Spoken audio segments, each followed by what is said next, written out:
This is That Guy Jig Sports Podcast. I am him, JIG. Subscribe, rate, or review, Amazon, Apple, Spotify, or wherever you get your podcast. Check us out. And don't forget about the Instagram at That Guy Jig. But we are less than 25 days, folks. Less than a month away from college football. All this NIL talk, all this transfer portal talk, all this recruiting trail follow is all going to come to the starting line. We are all about to be there waiting. Before you know it, we'll be talking about who fell off from the top 25, who should have never been in there in the first place. We'll be talking about who was overrated. We'll be talking about Heisman before next thing you know it. But we're here, folks. It's time to get serious. It's time to start canceling Saturday's events because we have tailgates to attend, if not throw. It's time to smoke meat, drink beer, and watch football. Fellas, we made it. And ladies, if you are involved, you made it. For everyone, football is here. Football is around the corner. College football is here. And we are continuing with our Joel Klatt post-spring top 25 breakdown. We're going to be starting it off with old Penn State, the Nittany Lions. All Penn State fans are thinking about this year is, can they get over the hump? This is a team with James Franklin as their head coach. With James Franklin, you know you're going to a bowl game. Let's not take that for granted.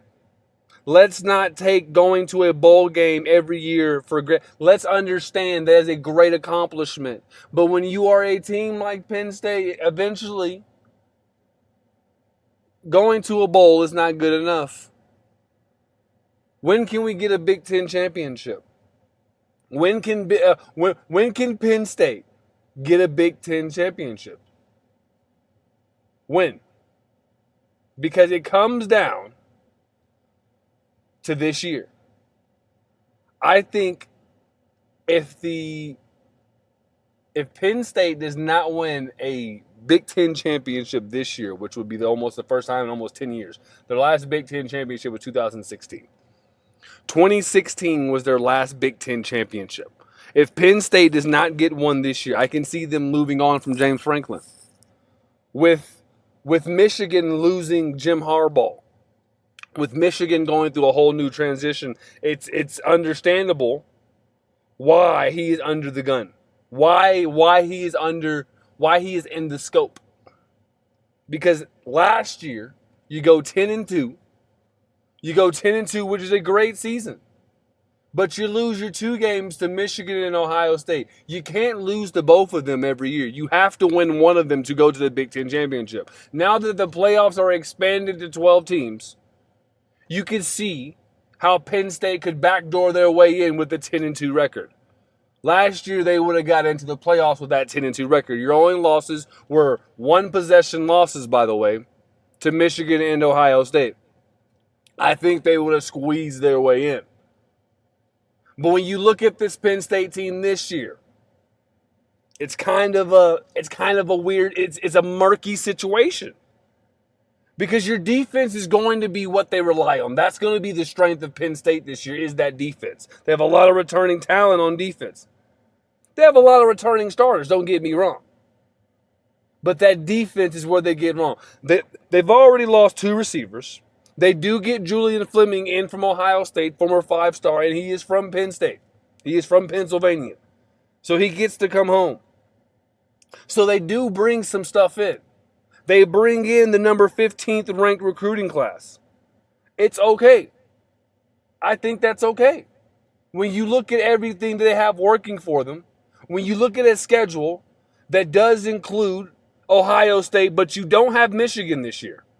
You do have to go to USC and to Wisconsin. You go to Purdue and to Minnesota, but those games are all winnable. Those two games are all winnable. USC and Wisconsin are obviously going to be your toughest two road games. Besides, don't forget the first game of the season. They do play West Virginia. That is at West Virginia, I do believe. Overall, this is a team that you can see sneaking into the playoffs. If they can get through this schedule with 1-2 loss, they could probably make their way backdoor into the playoffs. But the losses have to be selective.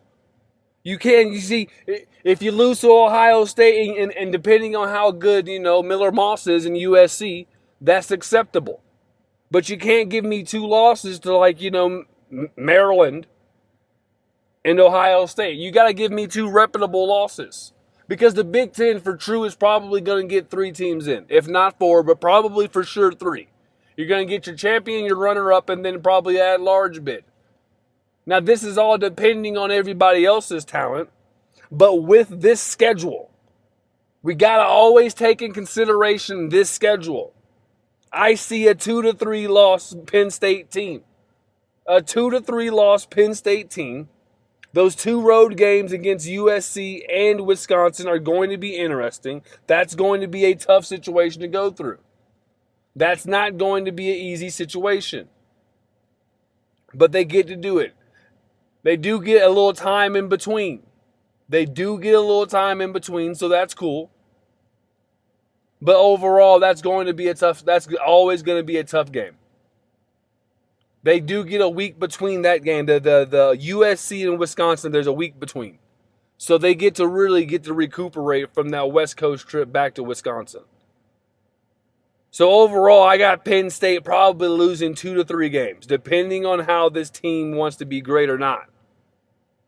Now we're moving on to the defending national champions, Michigan Wolverines. Listen, we're going to start with Jim Harbaugh. He's gone. Harbaugh's gone. He's a Charger now. Blake Corum, he's gone. But they still bring in the 16th ranked recruiting class. They didn't hit the portal hard. Like Penn State, their defense will be their strength. They bring in Wink Martindale, which has always been, that's going to be so great. That's going to be such a boost ahead of the game for Michigan that they're going to be a threat. When you bring in a guy like Wink Martindale, who comes from the NFL, he's going to bring a different type of defense into college. See, Michigan the last couple of years, I've said this before, but the last couple of years, Michigan has been bringing in these NFL coaches to run their defense. That's why Michigan's defense has been so elite. That's why Michigan's scouting department has been NFL level. Because they have brought in NFL level coaches and NFL coaches. Their last 3 defensive coordinators are in the NFL, or if not, came from the NFL. So these guys are bringing in some good talent, and they're running defenses that colleges are not used to.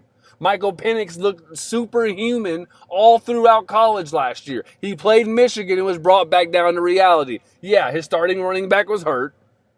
But that offensive line had 2 first-rounders on it. Also, Michigan's defense was very good, and a big part of that defense was what they were running on defense. They weren't just running your simple vanilla, plain and Dane, this is what we're doing, too high, roll, No, they were getting complex.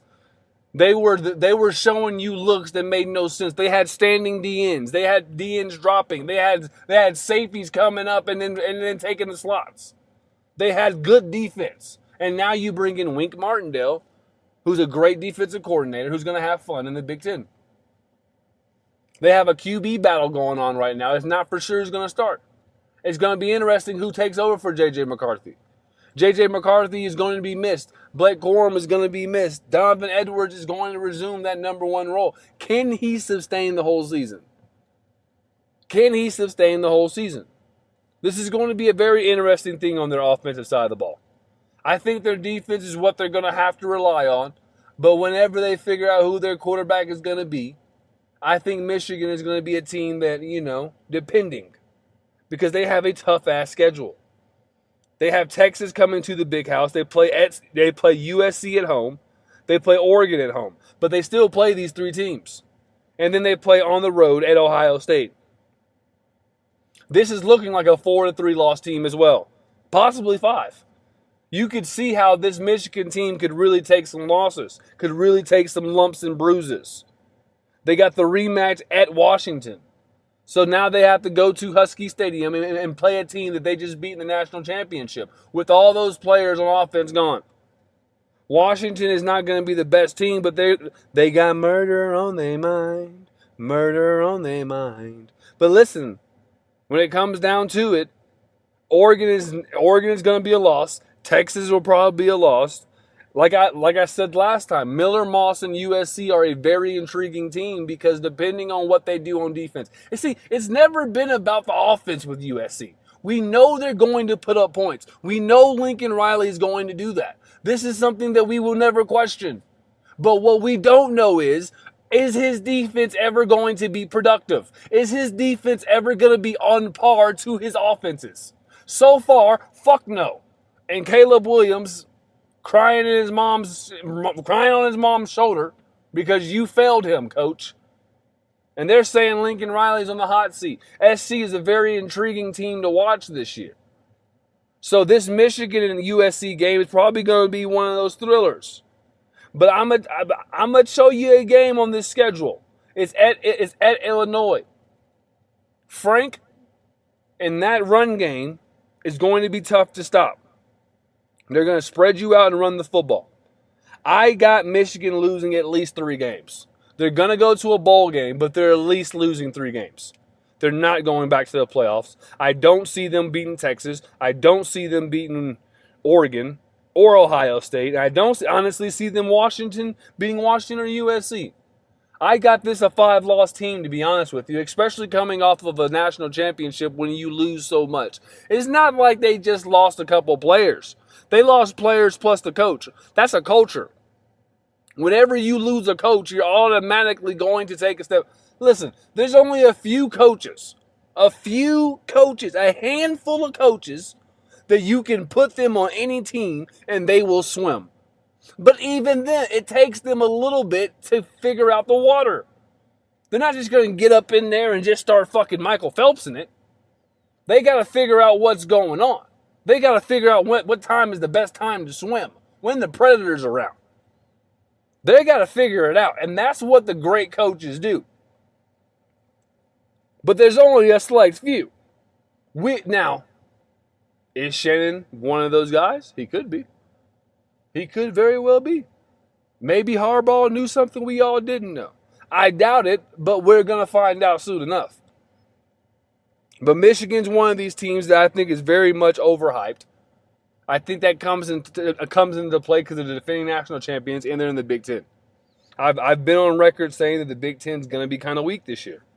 I stand on those grounds. Moving on to Alabama, a team that went 12-1 last year.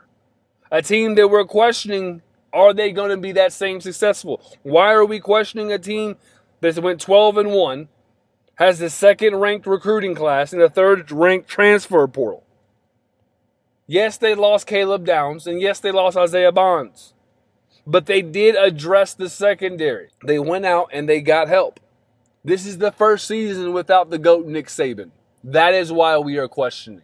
It is the first season without one of the greatest coaches to ever coach football at any level. It's understandable why. And this is why I was talking about earlier. There's only a few coaches that can just take a program over and not have any type of backflow, any type of reverse. But this is going to be an obvious reverse. Anytime you have the shoes of a giant, a mortal man is always going to have trouble filling those shoes. Unless Alabama somehow struck gold again. Now, Kalen DeBoer has done nothing but win. He won before, he won at Washington, and now he's going to go to the SEC and try to win. My thing for Kalen DeBoer is this. It's not about recruiting, because you're at Alabama and you have an Alabama checkbook behind you. It's not about offensive scheme. We know what you can do on your offense. And it's not about defense, because I would assume you know more than a guy recording a podcast in the front seat of his truck. I would assume that you would know more than that guy, or you would know more than any guy that's doing a 12-ounce deadlift yelling at the TV, a.k.a. a couch coach. But what I'm telling you is, the only question I have for Kellen DeBoer is this. Are you going to be able to do it consistently? Alabama's a place that is all about consistency. It's not about we have a peak year and then we go down. It's consistency. It's year in and year out, roll tide. The national spotlight is going to be on you every year. The schedule you have this year is, no doubt about it, very hard.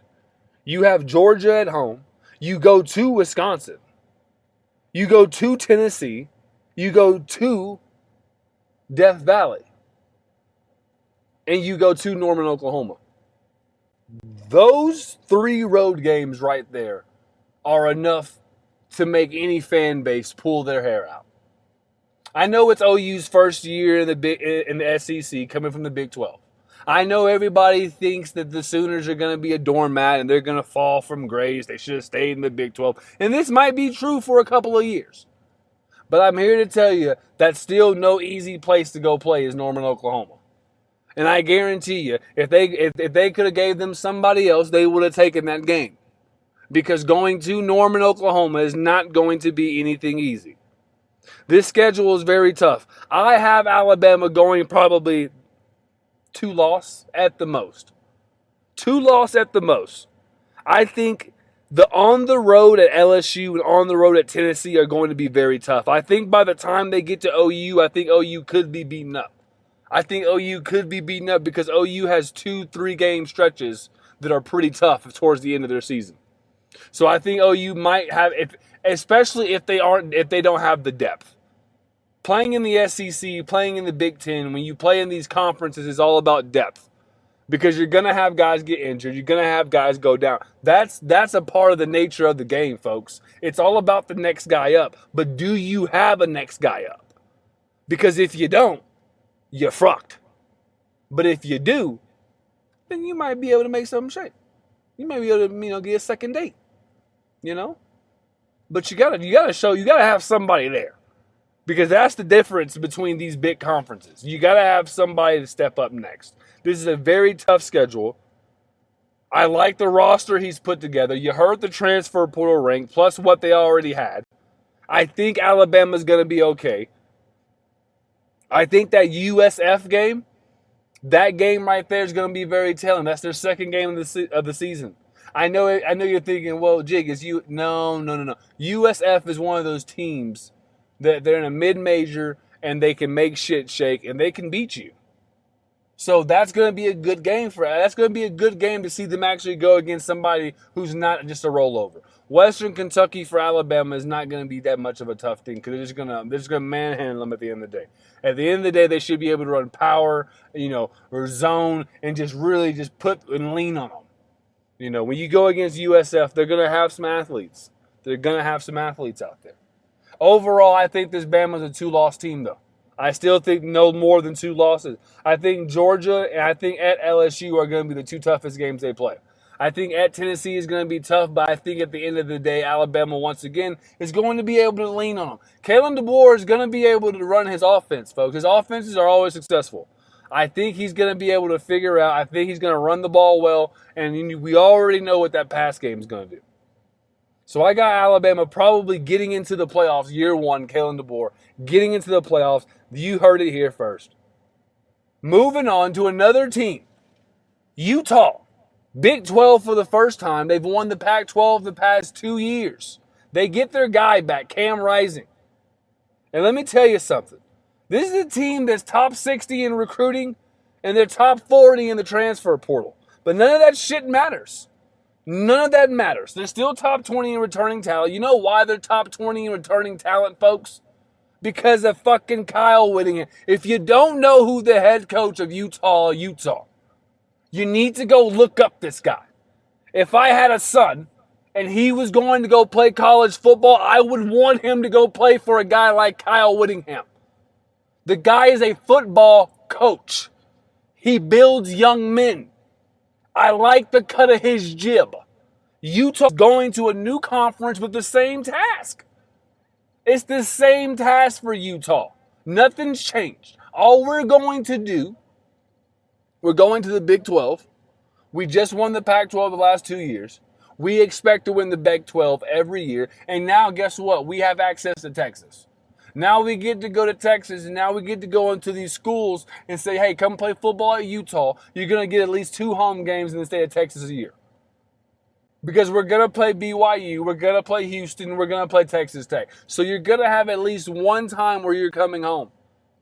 So come to Utah. Bring that speed. Bring that athleticism. Let Kyle Whittingham start getting his hands on 4-star recruits.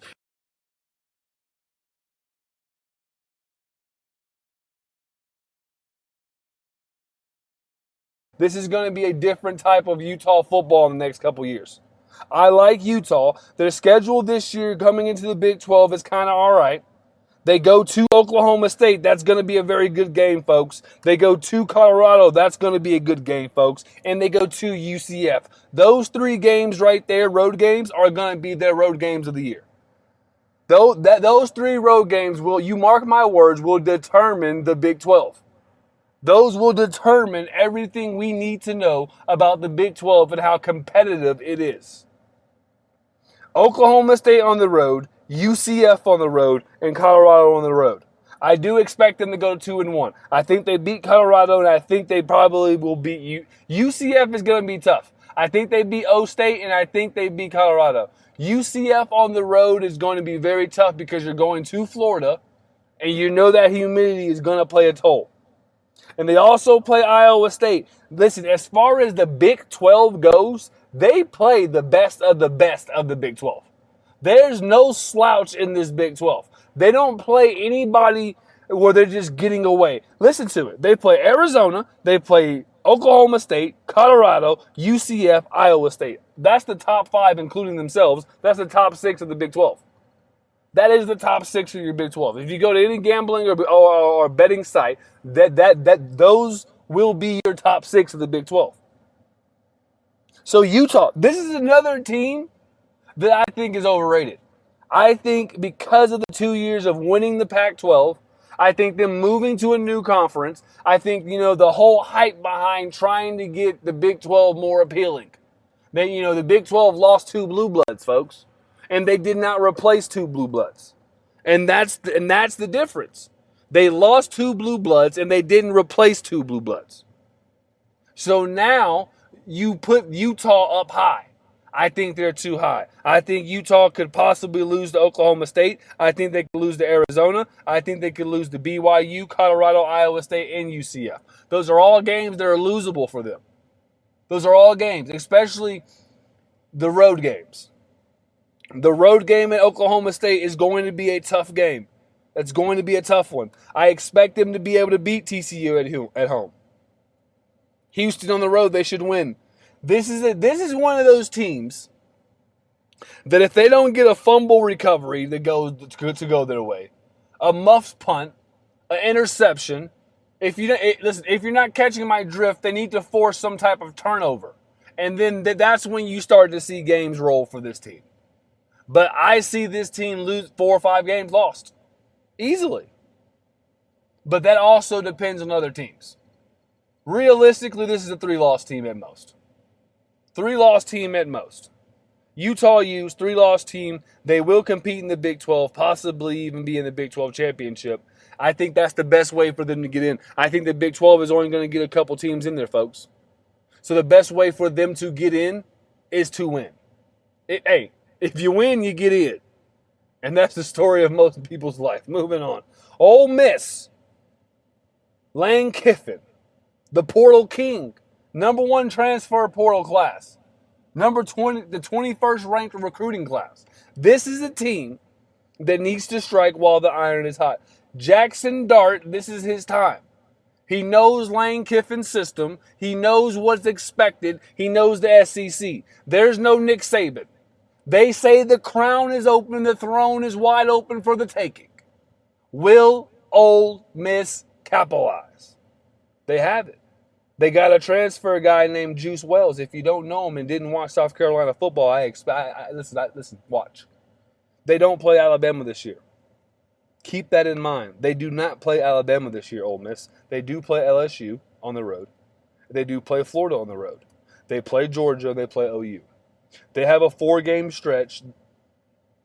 They have a 5-game stretch, that will really test their pride and their manhood. If they want to go to the playoffs, there's a 5-game stretch in which they have to win. LSU, OU, Arkansas, Georgia, Florida. I don't care how you do it. I don't care how it's done. But you can only lose 2 of those games at most. If you lose more than that, you're not going to be sitting well.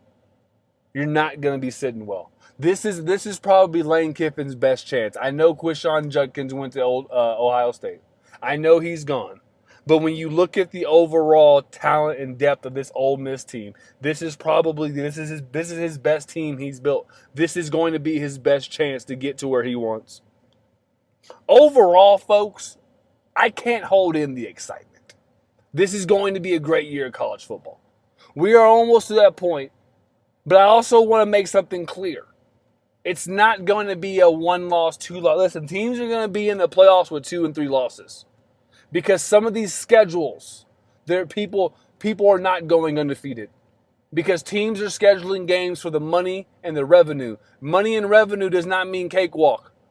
I mean, you just heard it. We're getting an Ole Miss in Georgia. We're getting OU Alabama. We're getting Texas and Michigan. We're getting games that we usually do not get unless they are playoffs. We're getting playoffs during the regular season, which means we're going to have losses. There's going to be a team in the playoffs with 3 losses. There's going to be a team in the playoffs with 4 losses. I guarantee it because these schedules call for it. Maybe I'll be wrong. And maybe you can tell me. But the one thing we need to do is hit that subscribe button, please. Because this is That Guy Jig Sports Podcast. I am him, J-I-G. Subscribe, rate, review. Tell a friend to tell a friend. That way we can all be friends. Once again, football season's coming up, so you know it's about to be going good. Shout out to Joel Klatt, post-spring top 25. We are almost done. We got one more breakdown, and then we are the top 5. Once again, thanks for listening. Peace.